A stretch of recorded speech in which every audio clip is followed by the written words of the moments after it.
ካሊድ ይባላል ገና የ14 ዓመት ልጅ ነው የእናቱን አስክሬን ቤት አስቀምጦ የእናቱን ቃል ለማክበር ምንም ቢፈጠር አመት የለፋበትን ፈተና እንዳታቋርጥ ብለው ልሽን አላጠፍኩምማ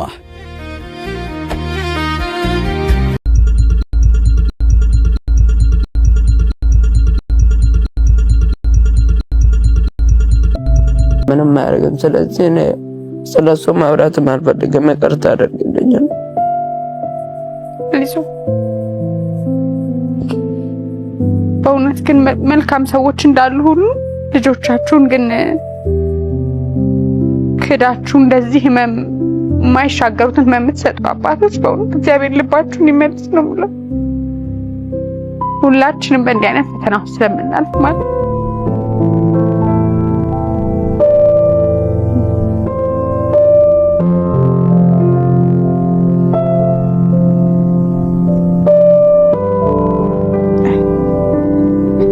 ካሊድ ያሁን ጧት ተነስተ ምንድነው የምታረገው ለልጆቹ? እሷም እያለች እየታመመች ምንድነው የምታደርገው? ምግባቸው የሚቋጠር ትምህርት ቤት ነው የሚበሉት?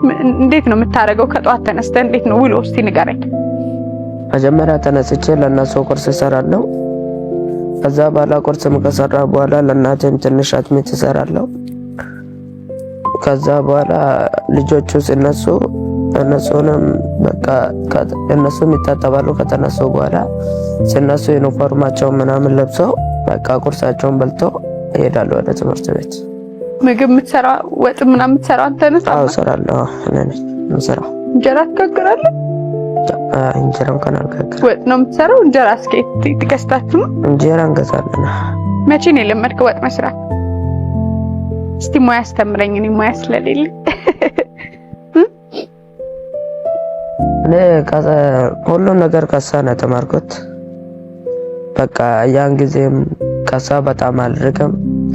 በቃ ሁሉ ነገር ሲሰራም ምሳም ሁሉ ነገር ሲሰራም እኔ ነው ህቃም ሁሉ ነገር በቃ የማመጣለት እኔ ነኝ። በቃ ከሳ ነው ተማርኩት ሁሉንም ሙያ። ጓደኛ በጣም የቅርብ ጓደኛ እናት ናት? አዎ በጣም የቅርብ እናት ናት ጓደኛ። አይዞህ በጣም ጠንካራ ነህ ካሊድ። ያንን ሁሉ መከራ ጊዜ አልፈ ቀላል ነው ማለት አንችልም፣ ከባድ ነው። ከዚህ በኋላ የምትሄድበት መንገድ ከዚህ በኋላ ገንዘብ የማይተካቸው ብዙ ነገሮች አሉ ብዬ ነው ማሰብ።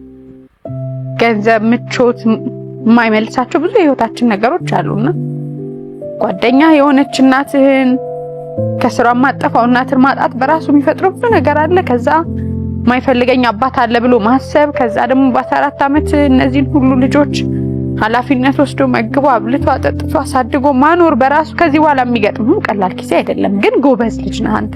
በዙሪያ እንደነሱ አይነት ሰዎች ከዚህም በኋላ ወደ ህይወት የሚመጡ በርካታ ሰዎች አሉና አሁን እንደምትኖሩበትም ሁኔታ እንደሚያስፈልጋቸውም ነገር ብዙ ነገር ያስፈልጋቸዋል። አንዳንዴ ወደ ሶሻል ሚዲያ የሚመጡ ነገሮችን የምንፈራለው ይወጡና በጣም ይታዩና ብዙ እንደተረዱ ብዙ ሰው እንዳገዛቸው ይቆጠርና ይቻል የተለጠፉ ነገሮች ቤት ተሰጠው አዲስ አበባ መሃል ውጭ ሀገር ሄዱ፣ ውጭ ሀገር ሊሄዱ ነው፣ ፕሮሰስ ጀምረዋል፣ ይሄን ያህል ሚሊዮን ብር ገባ። ይሄ እውነት ያልሆኑ ግን ደግሞ የሚረዱ ሰዎችን ወደ ኋላ የሚያስቀሩ ብዙ መረጃዎች እየወጡ ነውና ምንድነው የሚያስፈልገው የሚለው መጀመሪያ ካንተ አንደበት ልስማ። አንተ ትልቅ ሰው ስለሆንክ በሳል ስለሆንክ እንደ አዋቂዎች ደግሞ የሚያስፈልጋችሁ ብለው የሚያስቡ ረጅም ጊዜ በጉርብትና አንተንም እናትህንም የሚያውቁ ደግሞ አሉ። አንተ ግን ምን ቢሆን ነው የምትደሰተው? አሁን ካሊድ ውስጥ ያለውን ስብራት ውስጥ ያለውን ሀዘን እንደው ትንሽ የሚያስታግስልህ ምን ቢሆን ምንድነው የሚያስፈልግህ አንተ?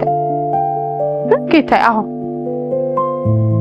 እስቲ ከልብ አሁን ለኔ እንደምታወራኝ ምንድነው ከውስጥ የሚያስፈልግ? ምክንያቱም ሁሉ ሰው አንተን ለመርዳት ሁሉ ሰው አንተን ለማገዝ ተዘጋጅቷል። አሁን ጌታዬ የሚወድ ሰው አለ፣ አንተን የሚፈልግ ሰው አለ።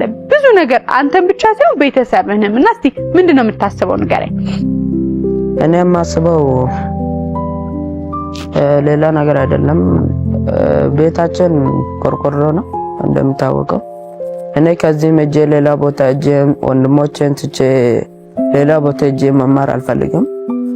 ሆኖም በቃ እኔ ማገዝ የሚፈልጉ ሰዎች ካሉ የቤታችንም በተሻለ ሁኔታ ቀይሮልን እዛው ቤታችን ወንድሞቼ ጋር ሆኜ ነው መማር የምፈልገው እንጂ እነሱን እናትም ታስታውስበት ቦታ መኖር ትፈልጋለህ ወይስ?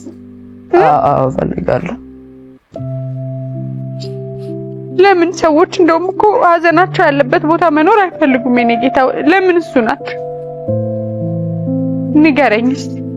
በህይወቴ ብዙ ጠንካራ ሰዎች ናውርቻ ቃሉ በአንተ ልክ ጠንካራ የሆነ ብዙ ሀዘን የገጠመው ሰው አይቻለሁ አላየሁም። እሺ ጌታ ጎበዝ። እሺ ካሊዲ እዛው የእናት ትዝታ ያለበት ቦታ ቆርቆሮ ስለሆነ ክረምትም ስለሆነ ምቹ ስላልሆነ ጥሩ ሆኖ ተሰርቶ እዛው መኖር ነው የምትፈልጉት። አንደኛው ነገር ቤቱን መስራት የሚችል አቅም ገንዘብ ሰዎች እንዲረዷችሁ ማለት ነው አንደኛው። ሌላስ?